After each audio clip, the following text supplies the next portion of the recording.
आज हम NCERT geography का क्लास 7 का चैप्टर 6 डिस्कस करेंगे।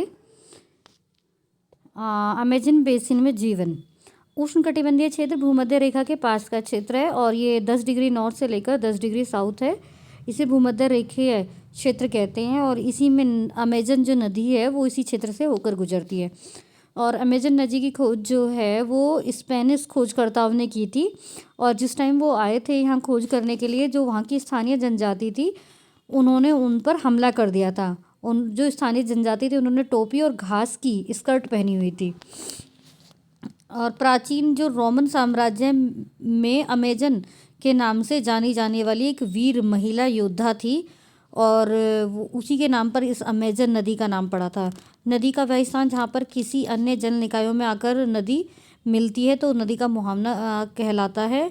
और अनेक सहायक नदियाँ अमेजन नदी में मिलती हैं और अनेक सहायक नदियाँ मिलकर नदी बेसिन बनाती हैं, जिसे नदी का बेसिन कहते हैं। नदी बेसिन जो है, अमेजन नदी का नदी बेसिन जो है वो Brazil, Peru, Bolivia, Ecuador, Colombia, Venezuela के एक छोटे से हिस्से से होकर बहती है। मुख्य नदियाँ और उनकी सहायक नदियाँ मिलकर एक क्षेत्र का जल निकास करती हैं और मिलकर नदी बेसिन या जल ग्रहण क्षेत्र बनाती हैं। अमेजन बेसिन विश्व का सबसे बड़ा नदी बेसिन है। अब हम अमेजन नदी बेसिन की जलवायु के बारे में बात करते हैं, क्योंकि अमेजन नदी जो है वो भूमध्य रेखा पर है। यहाँ पूरे साल गर्मी होती है, आर्द्र जलवायु होती है यहाँ की। दिन और रात में लगभग बराबर ही गर्मी और ऊष्मा या आर्द्रता होती है और यहाँ हर रोज़ बारिश हो जाती है और बिना पूर्व सूचना के यहाँ बारिश हो जाती है। दिन का तापमान बहुत अधिक होता है, रात में तापमान कम हो जाता है लेकिन आर्द्रता बनी रहती है। अभी अमेजन बेसिन क्षेत्र के वर्षावन।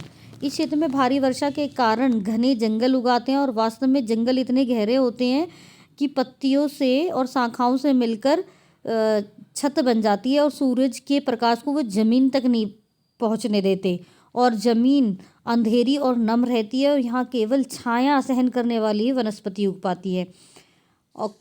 ऑर्किड, ब्रोमेलियाड जैसे पौधे परजीवी के रूप में यहाँ पर उगाते हैं। और वर्षावन जीव जंतुओं से समृद्ध होते हैं। यहाँ पर अलग अलग तरह के पक्षी पाए जाते हैं, हमिंग बर्ड, मैकाऊ, चमकीले और विशाल चोंच वाले। भारत में आमतौर पर ऐसे पक्षी देखने को नहीं मिलते हैं। बंदर, स्टूल, चींटी खाने वाले टैपिर जैसे जानवर यहाँ पाए जाते हैं। सरीसृपों की और सर्पों की बहुत सारी प्रजातियाँ यहाँ पर मिलती हैं। मगरमच्छ, सांप, अजगर बहुत ज़्यादा में मिलते हैं यहाँ और मांस खाने वाली मछलियाँ भी यहाँ पर मिलती हैं। वर्षावनों के लोग कुछ पेड़ों को काटकर छोटे छोटे खेतों में खेती करके अपना गुजारा करते हैं। यहाँ के पुरुष जो है वो शिकार और मछलियाँ पकड़ते हैं और महिलाएं फसलों की देख रेख करती हैं। और टेपियोका, अनानास और शकरकंद आदि यहाँ पर उगाए जाते हैं।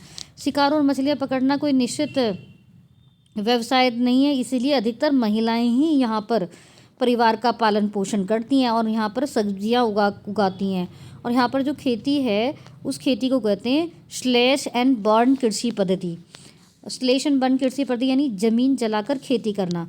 भूमि की खेती करने का एक तरीका होता है जिसमें किसानों पेड़ों और झाड़ियों को काटकर ज़मीन के एक टुकड़े को साफ करते हैं, फिर इन्हें जला दिया जाता है जिससे पोषक तत्व मिट्टी में मिल जाते हैं और साफ किए गए क्षेत्र पर फसलें उगाई जाती हैं। वर्षावन घरों के लिए प्रचुर मात्रा में लकड़ी प्रदान करते हैं। कुछ परिवार मधुमक्खी के छत्ते के आकार के घरों में रहते हैं, कुछ बड़े घरों में रहते हैं अपार्टमेंट टाइप के, उनको मालोका कहा जाता है, जिनकी छतें पर ढलान वाली होती हैं। 1970 में ट्रांस अमेजन राजमार्ग के निर्माण से वर्षावनों तक पहुंचना आसान हो गया है और अब यहाँ पर हेलीकॉप्टर, विमान जा सकते हैं।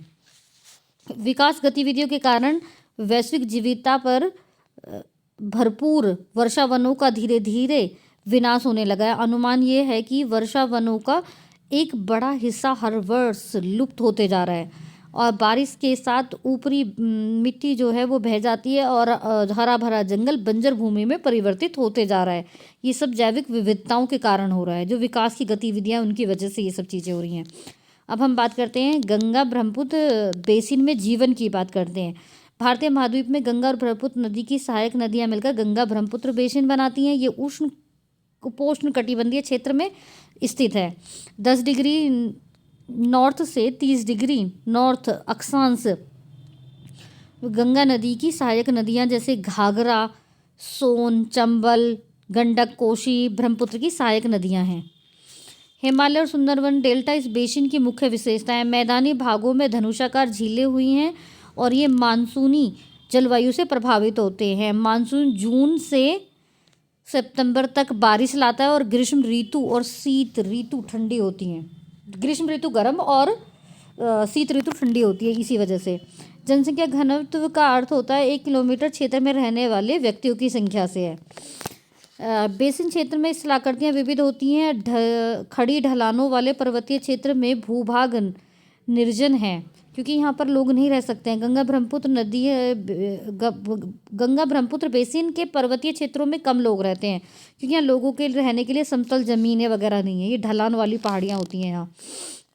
मैदानी क्षेत्रों में मानव निवास के लिए सबसे उपयुक्त भूमि प्रदान करते हैं। यहाँ की मिट्टी उपजाऊ होती है। यहाँ फसलें उगाने के लिए समतल भूमि उपलब्ध है और कृषि मुख्य व्यवसाय होता है। मैदानी क्षेत्रों में जनसंख्या घनत्व अधिक होता है क्योंकि मुख्य फसल धान की खेती के लिए पर्याप्त पानी, खेती के लिए क्षेत्र, वर्षा अधिक होती है। इन क्षेत्रों में गेहूँ, मक्का, ज्वार, बाजरा ये फसलें उगाई जाती है। मैदानी क्षेत्रों में गन्ना और जूट जैसी नकदी फसलें भी उगाई जाती हैं। मैदानी इलाकों में कुछ इलाकों में केले के बागान देखे जाते हैं। पश्चिम बंगाल और असम में चाय के बागानों की खेती की जाती है। बिहार और असम के कुछ हिस्सों में रेशम के कीड़े की खेती के माध्यम से रेशम का उत्पादन होता है।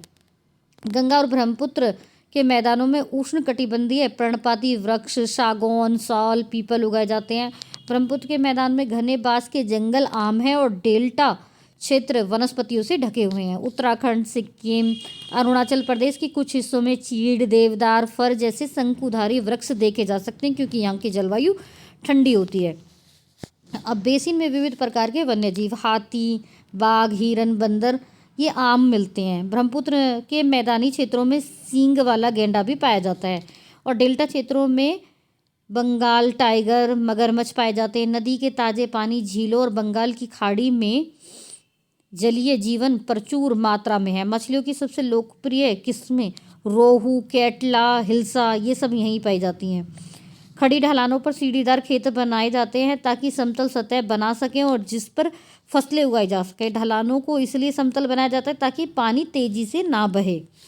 झीलें, ये एक स्टोरी है, केस स्टडी है। झील आजीविका का स्रोत। एक स्वच्छ झील विनोद विहार के मतवाली मौन गांव में रहने वाला एक मछुआरा है और वह आज बहुत खुश है। साथ ही मछुआरे रविंदर, किशोर, राजीव और अन्यों के प्रयासों से उसने मौन या ऑक्सबो झील को साफ किया ताकि विभिन्न प्रकार की मछलियों का पालन किया जा सके। झील में उगने वाले स्थानीय घास वेलिनेरिया हाइड्रिल मछलियों का भोजन है। ये केस स्टडी है बिहार की। झील के आसपास की भूमि उपजाऊ होती है। वह इन खेतों में धान, मक्का, दालें जैसी फसलें बोते हैं। खेत जोतने के लिए भैंस का उपयोग किया जाता है और समुदाय संतुष्ट है। यानी जो झीलों में लोग रहते हैं उनके बारे में बताया गया, झीलों के आसपास के जो क्षेत्रों में रहते हैं। नदी से पर्याप्त मछलियाँ पकड़ी जाती हैं। खाने के लिए पर्याप्त मछली और बाजार में बेचने के लिए भी पर्याप्त मछली यहाँ पर मिलती हैं। गंगा और ब्रह्मपुत्र नदियों के मीठे पानी में एक प्रकार की डॉल्फिन पाई जाती है जिससे स्थानीय रूप में सुसु यानी अंधी डॉल्फिन भी कहा जाता है। सार्वभौमिक स्वच्छता कवरेज हासिल करने के प्रयासों को गति देने और स्वच्छता अभियान को प्राथमिकता देने के लिए भारत के प्रधानमंत्री ने स्वच्छ भारत मिशन की शुरुआत की थी 2 अक्टूबर 2014 में। गंगा ब्रह्मपुत्र के मैदानी क्षेत्रों में कई बड़े कस्बे और शहर हैं। इलाहाबाद, कानपुर, वाराणसी, पटना, कलकत्ता, इन सभी शहरों की आबादी 10 लाख से अधिक है और ये सभी जो हैं वो गंगा नदी के किनारे पर बसे हुए हैं। इन कस्बों और उद्योगों से निकलने वाला अपशिष्ट जल नदियों में बहाया जाता है जिससे नदियाँ प्रदूषित हो गई हैं। गंगा नदी के संरक्षण के लिए नमी गंगा कार्यक्रम शुरू किया गया था। गंगा ब्रह्मपुत्र नदी में परिवहन के चारों साधन अच्छी तरह विकसित हैं। मैदानी क्षेत्रों में सड़कें, रेल मार्ग लोगों को एक स्थान से दूसरे स्थान तक पहुंचाने के लिए जलमार्ग विशेष रूप से नदियों के किनारे और परिवहनों का एक प्रभावी साधन है। कोलकाता हुगली नदी पर स्थित एक महत्वपूर्ण बंदरगाह है। मैदानी क्षेत्रों में बड़ी संख्या में हवाई अड्डे हैं। पर्यटन एक अन्य महत्वपूर्ण गतिविधि, आगरा में यमुना नदी के किनारे ताजमहल पर्यटन का एक स्थल है। गंगा और यमुना नदी के संगम पर बसा हुआ इलाहाबाद, उत्तर प्रदेश और बिहार में बोधि स्तूप, लखनऊ में स्थित इमामबाड़ा, असम में काजीरंगा, मानस में स्थित वन्य जीव अभ्यारण्य और अरुणाचल प्रदेश में स्थित विशिष्ट जनजातीय संस्कृति के ये कुछ ऐसे स्थान हैं जो देखने लायक हैं।